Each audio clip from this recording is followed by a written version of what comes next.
भगवद गीता केवल एक ग्रंथ नहीं, बल्कि जीवन जीने की कला और अध्यात्म का सर्वोच्च मार्गदर्शन है।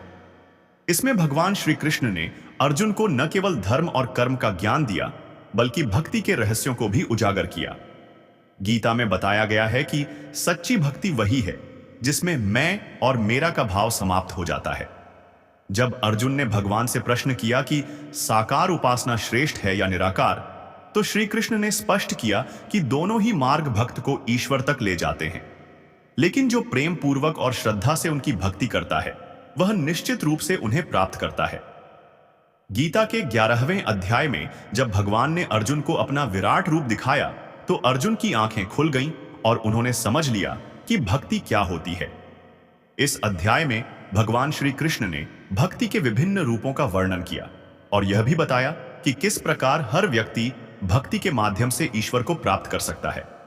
ऐसे ही और दिव्य ज्ञान के लिए हमारे चैनल गीता संस्कार को लाइक करें, सब्सक्राइब करें और आध्यात्मिक यात्रा में हमारे साथ बने रहें। श्रीमद् भगवद गीता, भक्ति और ईश्वर प्राप्ति का सरल मार्ग।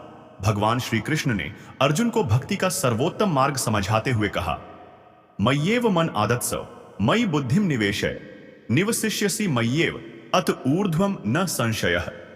अर्थात यदि तुम अपनी बुद्धि और मन को केवल मुझ में अर्पित कर दो, तो निश्चित ही तुम आध्यात्मिक रूप से उन्नति करोगे और मुझे प्राप्त करोगे। अर्जुन भगवान के प्रिय सखा थे, इसलिए भगवान ने भक्ति का एक और सरल मार्ग बताया। जो भी कार्य करो उसे मेरे लिए करो। जब कोई हर कार्य ईश्वर को समर्पित कर देता है, तो वह कभी अपशब्द नहीं बोलता, अनुचित भोजन ग्रहण नहीं करता और गलत कार्यों से बचा रहता है। भगवान ने शबरी जैसी भक्ति का उदाहरण देते हुए बताया कि जब भक्ति निस्वार्थ और समर्पण से परिपूर्ण होती है, तो भगवान स्वयं भक्त के समीप आते हैं और उसे समस्त सिद्धियां प्रदान करते हैं। कर्म का सच्चा अर्थ निष्काम भाव से कार्य करना। भगवान श्री कृष्ण अर्जुन को जीवन का एक अनमोल संदेश देते हैं। अथैतदप्य शक्तोसि कर्तुम मद्योगमाश्रितः औण्या सर्व कर्म फलत्यागम ततः कुरु यथात्मवान। यदि तू मेरे द्वारा बताए गए मार्ग का पालन करने में असमर्थ है, तो बस एक काम कर, अपने सभी कर्मों के फल की आकांक्षा का त्याग कर।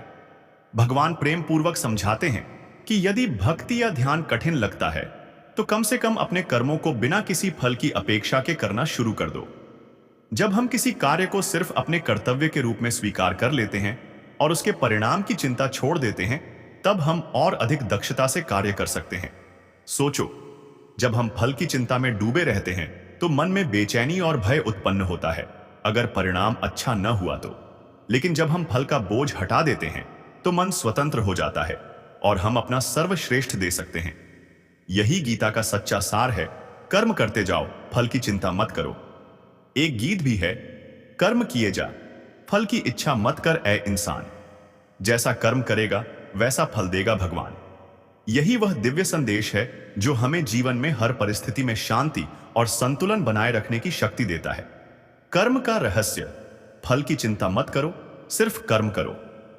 एक बार की बात है, नेपाल से गीता कक्षा में पढ़ने वाली एक मां ने अपनी चिंता व्यक्त की। मेरा बेटा हार्वर्ड यूनिवर्सिटी में जाने की तैयारी कर रहा है, लेकिन 2 बार असफल होकर अब अवसादग्रस्त हो गया है। वह हताश थी, सोच रही थी कि क्या अब उसका बेटा कभी सफल हो पाएगा।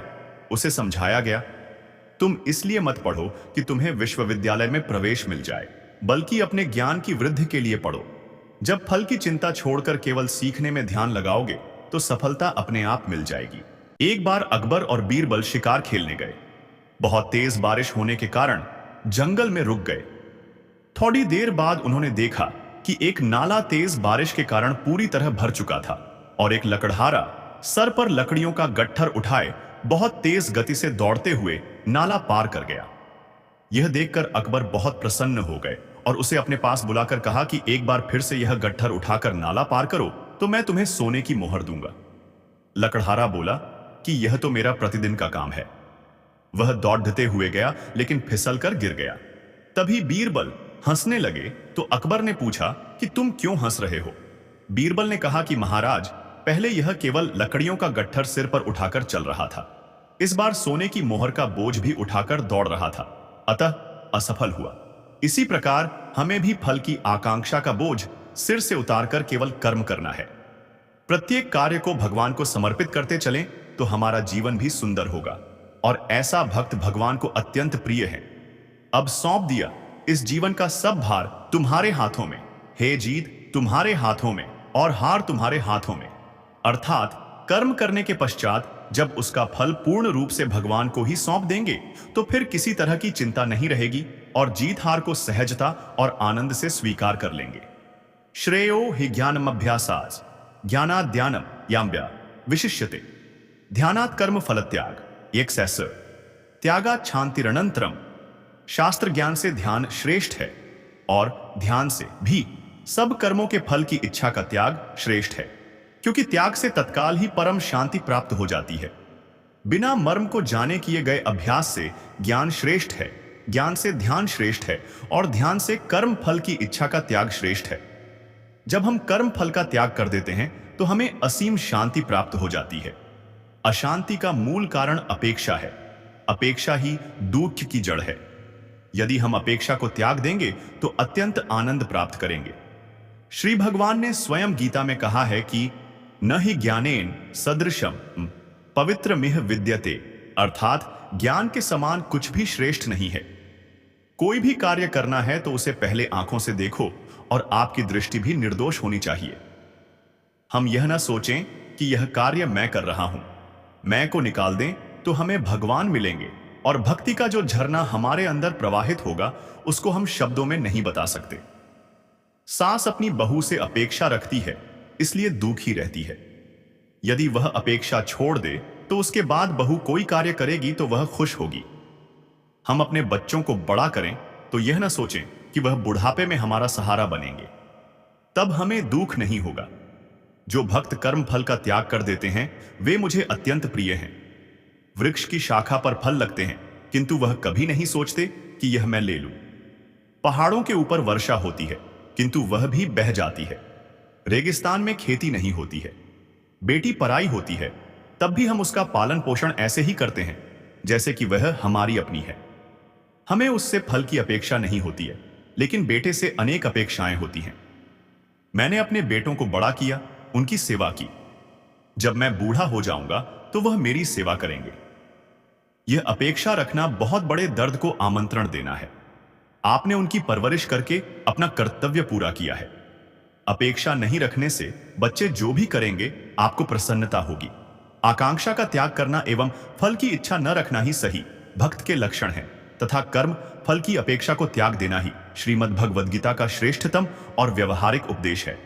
अद्वेष्टा सर्वभूतानां ईम मैत्र सह करुण एव चस निर्ममो निरहंकारः समा समदुख सुख क्षमी योसा। सब प्राणियों में द्वेष भाव से रहित और मित्र भाव वाला तथा दयालु भी और ममता रहित, अहंकार रहित, सुख दुख की प्राप्ति में सम, क्षमाशील, निरंतर संतुष्ट, योगी, शरीर को वश में किए हुए, दृढ़ निश्चय वाला, मुझ में अर्पित मन बुद्धि वाला जो मेरा भक्त है वह मुझे प्रिय है। भगवान कहते हैं कि सारे जीवों के लिए अद्वेष्टा बन। किसी के लिए भी मन में द्वेष ना हो। कोई हिंसक प्राणी भी आ जाए तो उसे भगाने का कार्य सिर्फ स्वयं की रक्षा के लिए करें, न कि किसी को हानि पहुंचाने के लिए। जिसके अंतर मन में द्वेष एवं घृणा का भाव नहीं होता है, जो सभी प्राणियों पर समान भाव से मैत्री और करुणा का भाव रखता है और सुख दुख में समान रहने वाला होता है, क्षमाशील होता है, वह भक्त मुझे अत्यंत प्रिय है। यह भक्त के प्रमुख लक्षण हैं। यदि छिपकली हमारे घर के अंदर आए और हमारे अंदर द्वेष आ जाए लेकिन गाय हमें प्रिय है, ऐसा भाव नहीं होना चाहिए। सुख का अंतिम छोर ही दुख है। दोनों ही में सम रहना उत्तम भक्ति के लक्षण है। यदि किसी प्रिय व्यक्ति का देहांत हो जाता है तो दुफाक होना स्वाभाविक है, किंतु एक माह पश्चात धीरे धीरे वह कम हो जाता है। अतः सुख व दुखाक दोनों में समान रहें। हम क्षमाशील बने। यदि कोई भूल कर भी रहा है तो उससे भी प्रेम करें। मन और बुद्धि दोनों को जो अर्पण कर दें वही भक्त मुझे प्रिय हैं। हर्ष, भय और उद्वेग आदि से परे होकर जो समत्व भाव में स्थित हो जाता है वह मेरा प्रिय भक्त है। भक्त का एक और प्रमुख लक्षण है मम रहित होना। अर्थात ऐसा नहीं होना चाहिए कि सिर्फ हम अपने बच्चों को कुछ खिला रहे हैं। मैं और मेरे की भावना से परे होना, अहंकार से रहित होना, सुख दुख दोनों में संभव रखना, उससे आत्मिक संतुष्टि होती है। भक्त दृढ़ निश्चयी, शरीर, मन और बुद्धि पर निग्रह करने वाला होता है। हमें भगवान का प्रिय भक्त बनने के लिए मन और बुद्धि दोनों अर्पित करने होंगे।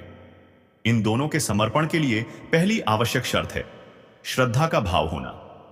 भगवान कहते हैं, अर्जुन, इन लक्षणों से युक्त भक्त मुझे अत्यंत प्रिय है।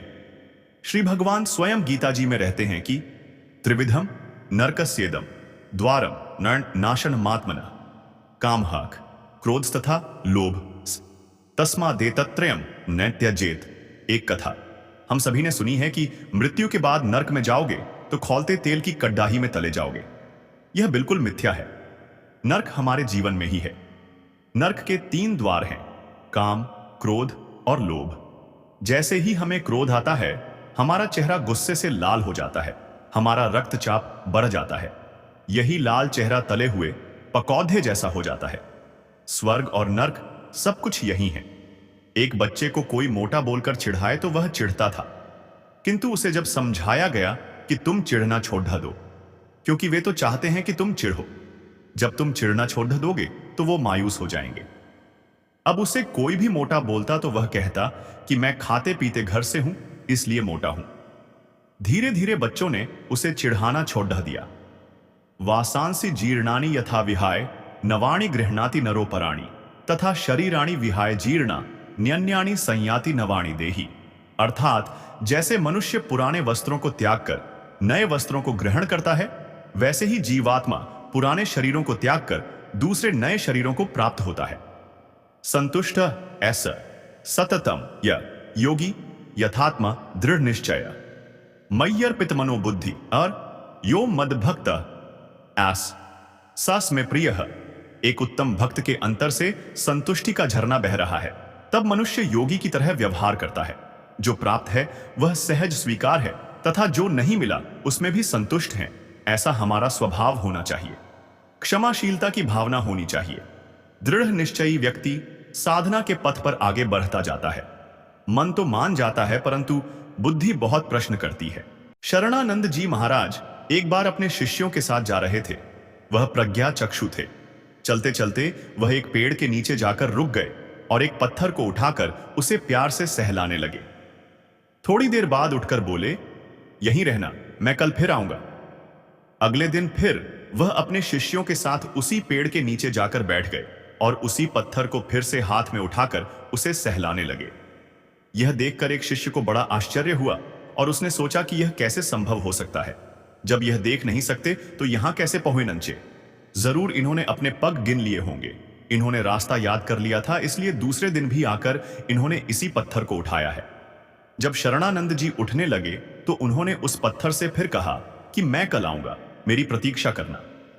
यह कहकर उन्होंने उस पत्थर को वापस उसी स्थान पर रख दिया, परंतु वह जो संशय युक्त शिष्य था उसने उस पत्थर को उठाकर 50 कदम आगे जाकर सीधे हाथ की तरफ एक पेड़ के नीचे फेंक दिया और सोचने लगा कि अब देखते हैं कि कल क्या होता है। कल गुरुजी जब यहां आएंगे तो उन्हें यह पत्थर यहां नहीं मिलेगा।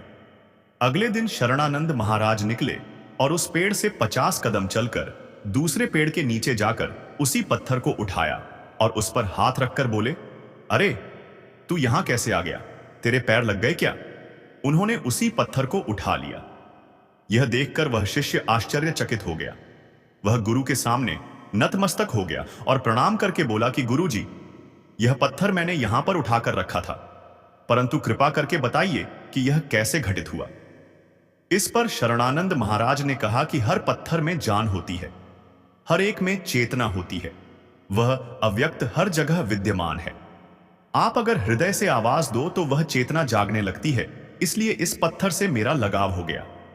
मैंने इसके अंदर स्पंदन और आकर्षण को जागृत किया, जिससे इसको भी मेरे साथ उतना ही लगाव हो गया और इसके इस आकर्षण के कारण मैं इसके पास पहुंच जाता हुए ना। अब आप सोच सकते हैं कि अगर एक पत्थर के अंदर हम प्रेम से ऐसा आकर्षण पैदा कर सकते हैं, तो मनुष्यों के प्रति ऐसा ही व्यवहार करते हुए हम भगवान के कितने प्रिय बन सकते हैं।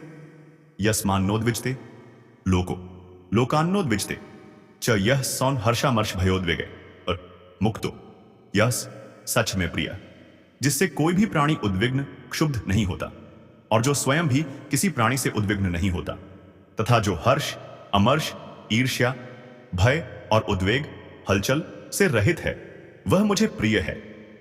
विवेचन। भगवान कहते हैं कि ऐसे मनुष्य जिनके कारण किसी भी प्राणी को पीड़ा नहीं पहुंच रही है, जो शब्दों से दूसरे के मन को घायल नहीं करते, जिनकी किसी से प्रतिस्पर्धा नहीं है, जिसे किसी से घृणा नहीं आती, वह भक्त मुझे सबसे ज्यादा प्रिय है। अतः हमें निर्णय लेना है कि हमें शत्रुता करनी है या क्षमा कर अपने मन को शांत करना है। हर्ष का आवेश, दुहुक आदि में विचलित न होने वाला, उद्वेग आदि से परे हो जाने वाला भक्त मुझे अत्यंत प्रिय है। दूसरों की उन्नति देखकर संताप नहीं करना चाहिए, बल्कि हर परिस्थिति में संतुष्ट रहना चाहिए। अनपेक्षः शुचिर्दक्ष उदासीनो गतव्यथ सर्वारंभ परित्यागी यो मद्भक्तः सा में प्रियः। जो अपेक्षा आवश्यकता से रहित, बाहर भीतर से पवित्र, चतुर, उदासीन, व्यथा से रहित और सभी आरंभों का अर्थात नए नए कर्मों के आरंभ का सर्वथा त्यागी है, वह मेरा भक्त मुझे प्रिय है। भगवान कहते हैं कि जो किसी से कोई अपेक्षा न रखे, शुचिता का पालन करने वाला अर्थात बाहर और भीतर दोनों तरफ से शुद्ध तथा अंदर बाहर की निर्मलता के साथ, जिसके मन में किसी दूसरे के लिए बुरा विचार न आए, ऐसा भक्त मुझे प्रिय होता है। काम क्रोध मद मोह लोभ से जिसका मन परे हो जाए, दक्ष अर्थात चतुर या सावधान, उदासीन अर्थात तटस्थ, संतुलित भाव, मैंने यह किया मैंने वह किया, इस भाव का त्याग करना है। केवल यह भाव रखना है कि मैंने कुछ नहीं किया, जो कर रहे हैं ईश्वर कर रहे हैं। इस भाव का ही अर्थ है सर्वारंभ परित्यागी। भगवान कहते हैं कि ऐसे सारे भक्त मुझे अत्यंत प्रिय हैं। अतः सुख दुख में जो आसक्ति रहित रहता है, वह भक्त मुझे अत्यंत प्रिय है। यो न हृष्यति न द्वेष्टि न शोचति न कांक्षति शुभाशुभ परित्यागी भक्तिमान्य है समय प्रिय। जो न कभी हर्षित होता है, न द्वेष करता है, न शोक करता है, न कामना करता है, और जो शुभ अशुभ कर्मों से ऊंचा उठा हुआ राग द्वेष रहित है, वह भक्तिमान मनुष्य मुझे प्रिय है। जो हर्ष से परे है, सुख दुख से अनासक्त रहने वाला, न शोक करने वाला, न आकांक्षा करने वाला, शुभ अशुभ दोनों तरह के कर्मों के फलों का त्याग करने वाला है, वही सच्चा भक्त है। शत्रु के साथ भी जो अच्छा व्यवहार करे, वह भक्त मुझे अत्यंत प्रिय है। भगवान ने अर्जुन को बताया कि शुभ और अशुभ दोनों कार्य केवल कर्तव्य की भावना से करना ही श्रेष्ठ है। इसलिए भगवान ने अर्जुन से दुर्योधन, दुशासन, कर्ण, भीष्म, द्रोण आदि को मारने के लिए कहा, क्योंकि वे सब एक महिला के चीरहरण के दोषी थे।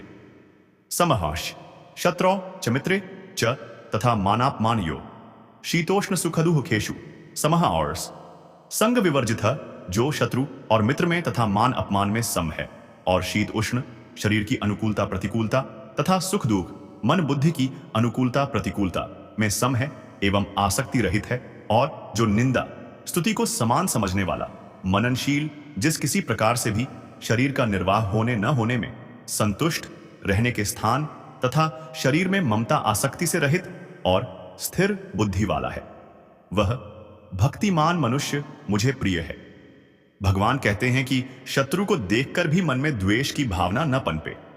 जो शत्रु एवं मित्र, मान एवं अपमान, सुख दुख सब में आसक्ति से परे है, जिसको निंदा और स्तुति से कोई फर्क नहीं पड़ता, शत्रु के साथ और मित्र के साथ समान व्यवहार करता है, जो क्षमा करता है। इस छोटे से जीवन में वह बदला लेने का भाव हृदय में लेकर नहीं जीता है। यदि उसके हृदय में कांटा चुभा भी है, तो वह अपने आप को विचलित नहीं करता अथवा उससे बात करके क्षमा कर देता है। वही भक्त मुझे प्रिय है।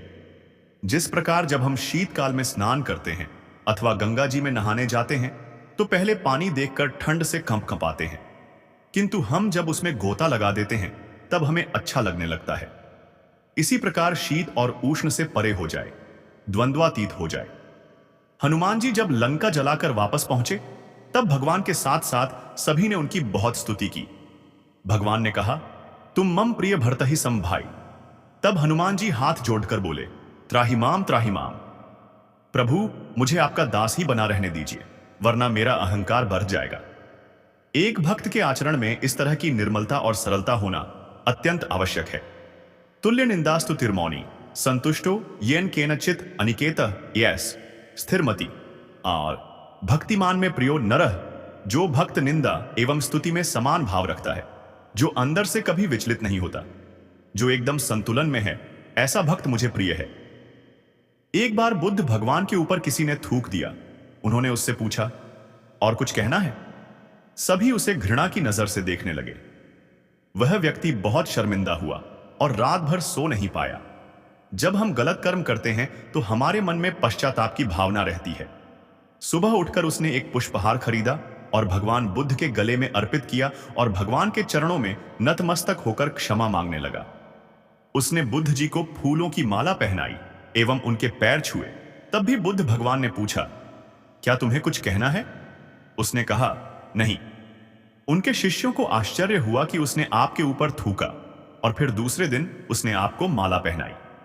दोनों परिस्थितियों में आपको न गुस्सा आया और न ही हर्ष हुआ, ऐसा क्यों? तब उन्होंने कहा कि यह दोनों तरह के आचरण और उनसे जुड़ी भावनाओं का बहाव बाहर हुआ था। मैं किसी को भी अंदर नहीं ले गया, तो फिर सुख या दुख किस बात का? यही हमारे साथ होता है।